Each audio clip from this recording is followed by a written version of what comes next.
반갑습니다. 5월 1일 주일 큐티 스케치 시간입니다. 오늘 본문은 고린도전서 1장 1절부터 9절까지의 말씀입니다. 오늘 본문은 이렇게 시작합니다. 하나님의 뜻을 따라 그리스도 예수의 사도로 부르심을 받은 바울과 형제 소스데네는 고린도에 있는 하나님의 교회 곧 그리스도 예수 안에서 거룩하여지고 성도라 부르심을 받은 자들과 또 각처에서 우리의 주 곧 그들과 우리의 주 되신 예수 그리스도의 이름을 부르는 모든 자들에게 하나님 우리 아버지와 주 예수 그리스도로부터 은혜와 평강이 있기를 원하노라. 오늘 5월 달은 이제 고린도 전서를 우리가 묵상하게 되는데요. 5월은 가정의 달이기도 합니다. 하나님의 은혜와 평강이 여러분의 가정에 넘치시기를 기도하고 축복합니다. 또 전능하신 하나님의 기적도 그 기적의 손길도 기대하고 또 기적도 우리의 삶 가운데 나타나기를 주님의 이름으로 축복합니다. 고린도 전서를 이렇게 보면 특별히 오늘 1절부터 9절까지를 보면 앞으로 이제 고린도 전서의 내용에 대한 어떤 힌트를 우리가 볼 수가 있는데요. 특별히 4절부터 9절까지의 내용을 이렇게 우리가 살펴보면 사도 바울이 하나님께 감사한다 이렇게 이야기를 합니다. 무엇 때문에 감사하느냐? 하나님의 은혜 때문에 감사한다 이렇게 이야기를 해요. 그 은혜가 무엇인가? 하나님의 은혜. 보통 은혜는 내가 받을 수 없는 것을 받는 것입니다. 우리가 받을 수 없는 사랑, 우리가 받을 수 없는 죄 용서, 우리가 받을 수 없는 축복, 죄인이기 때문에 하나님과 원수되었기 때문에 받을 수 없는 그런 것들을 받는 것이 은혜지요. 그런데 우리에게 주신 그 은혜 때문에 감사한다. 고린도 교회 교인들에게 허락한 하나님의 은혜 때문에 감사한다. 이렇게 이야기를 하지만 구체적으로 그들의 삶의 어떤 변화나 삶에 나타난 특징을 감사하진 않아요. 다른 서신서, 이제 바울이 다른 교회에 쓴 편지에는 특별히 데살로니가 전서 이런 데를 보면 하나님 앞에 내가 참 감사한다. 뭐냐면 너희의 그 믿음의 행위, 그런 선한 행위가 소문이 났다. 이렇게 하면서 참 감사한다. 난 하나님께 감사한다. 이렇게 이야기하기도 하고요. 빌립보서 같은 경우에는 참 이 빌립보 교인들에게 너희들의 그 사랑의 행위 때문에 사랑의 행위가 참 하나님께 감사할 제목이다. 이렇게 이야기합니다. 구체적으로 삶의 어떤 그 추구하는 바 어떤 형태들이 있었던 거예요. 빌레몬서 같은 경우에는 빌레몬에게 사도 바울이 편지를 썼는데 네가 이 오네시모라고 하는 종을 사랑한 그 사랑 그리고 주변의 교인들을 참 사랑한 그 사랑을 내가 감사한다. 이렇게 이야기를 해요. 근데 이제 고린도전서를 보면 특별히 삶에 대한 지금 현재 나타나고 있는 삶에 대해서 감사가 없이 하나님 주신 은혜에 대해서 감사해요. 그리고 보면 감사의 내용이 이런 것이 있어요. 있기는 뭐냐? 5절에 보면 모든 일 곧 모든 언변과 모든 지식의 풍족함에 대해서 그러니까 일과 언변과 지식이 풍족했다는 거예요. 이게 감사의 제목이긴 해요. 그런데 우리 고린도전서 뒤를 쭉 읽어보면 지금 현재는 이것 때문에 뭔가 연합이 되지 않고 싸우고 있는 지식이 있다고 하여 뭐 이렇게 하나 되지 못하는 거예요.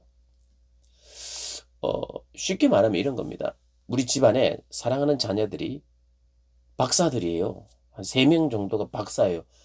지식이 있고 언변도 있어요. 그러면 이것으로 말미암아 참 기쁜 일이 있어야 되는데 이 박사들끼리 막 싸우고 막 서로 막 논문으로 서로 싸우고 하나 되지 못하면 부모된 마음으로는 감사하지 못하죠. 그런데 이런 말은 할 수 있습니다. 내 사랑하는 자녀들에게 이런 지식을 주신 것 감사합니다. 그런데 지금은 마음이 어떠냐? 아파요. 아파요. 그런데 이것이 다시 화합이 돼서 서로 싸우지 않고 존중하면서 하나가 돼요. 우리 집에 태권도 선수도 있고 유도 선수도 있고 막 국가대표예요. 뭐 권투 선수도 있고 국가대표라고 칩시다.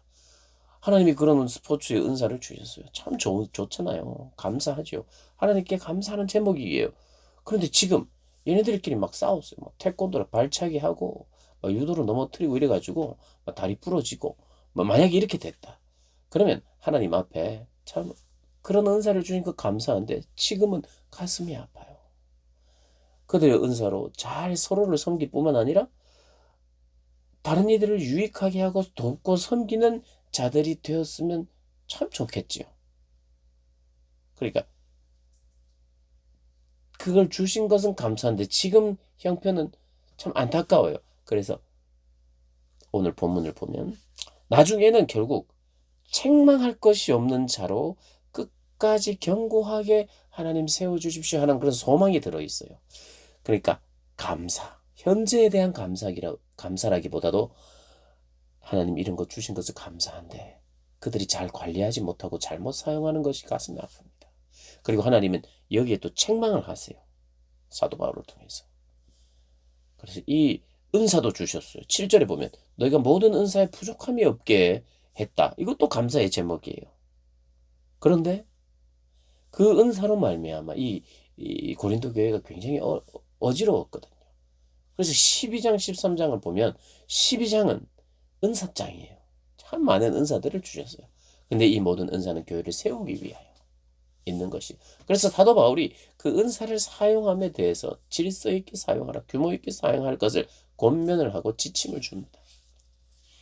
결국 이 모든 것은 성도를 세우는 데 사용해야 된다. 그러니까 이 글의 양식상 오늘 이 내용을 보면 하나님께 참 감사하는데 은혜 주신 것에 감사해요. 그렇지만 현재는 이것이 문제가 되고 있어요. 그러나 앞으로 하나님께서 책망할 것이 없는 것으로 세우실 걸 기대하는 마음으로 시작해요. 그래서 우리가 기억해야 되는 것은 이것입니다. 은혜 주신 하나님, 그리고 그 은혜에 감사하며 유지케 하실 것을 기대하고, 은혜는 주셨는데 우리가 그것을 얼마든지 관리를 잘 못해서 하나님의 마음을 아프게 할 수 있어요. 하나님이 축복으로 약속의 땅을 주셨는데 그 약속의 땅에서 교만해질 수도 있어요. 은사를 주셨는데 그 은사로 말미암아 내가 교만해질 수도 있다는 것을 고린도전서는 이야기해요. 그래서 은혜 주신 것으로 끝이 아니에요. 은혜 주셨으면 모든 것이 다 해결되는 게 아닙니다. 오늘 보면요. 1절, 2절, 3절을 보면 철저히 하나님이 불러주셨다 그래요. 사도 바울도 불러주셨고요. 성도들도 하나님께서 불러주셨어요. 성도라 부르심을 받은 자들이에요. 하나님이 불러주신 사람들이에요. 저와 여러분도 하나님이 다 불러주셨어요. 이것이 얼마나 큰 은혜인지 몰라요. 그러나 불러주셨다고 그냥 저절로 모든 것이 이루어지지 않아요.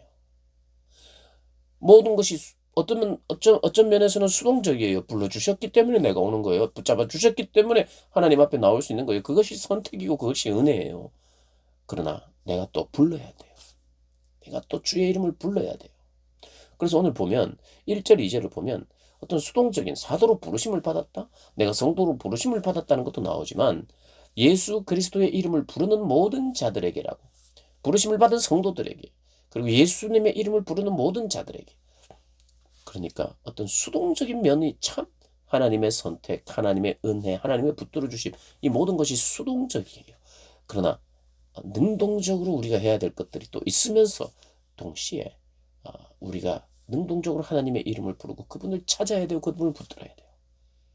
그러면서 우리는 고백하죠. 내가 불러서 주님이 은혜 주신 것이 아니라 은혜를 주셨기 때문에 내가 주님을 부를 수 있습니다라고 고백하면서 이런 것이 서로 맞물려 가면서 하나님 앞에 고백을 하는 거예요.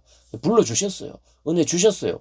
그런데 그 은혜에 걸맞게 감사하면서 겸손하면서 은혜 주신 하나님의 뜻을 헤아리면서 살지 않으면 은사로 망할 수 있어요. 약속의 땅에서 주신 복으로 망할 수 있어요. 성경은 구약 창세기부터 끝까지, 성경은 창세기부터 말라기까지, 또 신약의 마태복음부터 요한계시록까지 은혜 주시고 선택하시고 강권적이고, 그러면서 동시에 그런 주신 은혜를 내가 얼마든지 까먹을 수도 있고 얼마든지 내가 타락할 수도 있다는 것을 가르쳐주고 있어요. 그래서 내가 이 은사로 내게 주신 복으로 연합을 이루고 있는 것. 고린도전서는요, 연합되지는 못하고 있는 성도들에게 권면하는 내용이에요. 연합하지 못하고 성적으로 부도덕한 어떤 모습에 대해서도, 거룩한 연합이 이루어지지 않는 성도의 부도덕함, 성적인 타락에 대해서도 권면을 해요. 우상 숭배에 대해서도 권면을 해요. 음식 문제에 대해서도 권면을 해요. 그리고 은사에 대해서도, 서로 어지러운 은사에 대해서도 권면을 해요.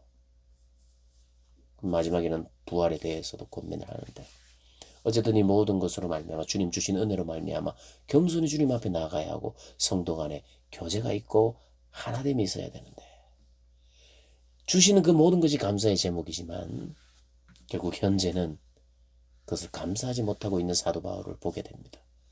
그러나 소망이 있는 것은 주님이 여기에 개입해 주셔서 불러주신 하나님에 대해서 다시 한번 감사하고, 은혜 주신 하나님에 대해서 감사하고, 그 은혜가 구체적으로 나에게 언변을 주시고 지식도 주시고 나의 영적인 은사도 주시고 풍족하도록 풍성하게 주셨고 부족함이 없게 주셨는데, 이 모든 것이 그리스도를 드러내고 하나님의 교회를 하나 되게 하고 세우고, 또 책망할 것이 없이 흠없이 자라나도록 하는 주님의 뜻인 줄 알고, 그 뜻에 우리 마음을 들이면서 하나님 겸손하게 나아가지 않으면, 여러분, 영적인 은사, 방언, 무슨 예언, 병고침, 은사를 받으면 구원이 자동적으로 보장된다 말할 수 없는 거예요. 하나님의 능력이 아무리 나가도, 하나님의 능력이 나를 통해서 흘러나가도 구원과 관계없을 수 있다는 걸 우리가 기억해야 돼요. 물론 그런 사람은 거의 없을 겁니다. 하나님이 그를 쓰시고 있고 하나님이 그를 통하여 누군가를 살리고 있는데, 그러나 기억해야 돼요. 내가 주의 이름으로 귀신도 쫓고 주의 이름으로 일을 하여서 하나님이 기뻐할 줄 알았는데, 하나님 나는 전혀 너를 모른다라고 말씀하시고 비유로 말씀하시는 복음서를 우리가 보면, 그리고 구약의 그런 것들을 보면 얼마든지 은혜를 받았다가도 타락하고 나아가는 그들을 보고 오늘 이 말씀을 우리가 기억해야 해요. 하나님이 내게 왜 은혜 주셨는가? 하나님이 왜 나를 불러주셨는가? 그 뜻을 새기고 기억하고 그 뜻대로 행해야 은혜에서 떨어지지 않는다. 꼭 기억하시고 겸손하게 하나님 주신 은혜에 대해서 감사하고 내 삶을 살펴보시는 그런 여러분들 되시기를 주님의 이름으로 축복합니다.